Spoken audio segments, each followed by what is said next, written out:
ni'n aml iawn yn meddwl, odi'r darn y cacen yna'n dod nôl i Aberystwyth a'r cymunedau bach.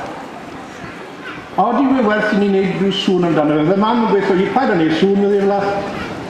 Mae gweithio'n yna a bod gweithio'n yna trwy gyda'r ffynol. Mae eisiau diolch yn fawr iawn i nodwyr y paned yn y Bedwar Eleni, sef Cyngor Tre Aberystwyth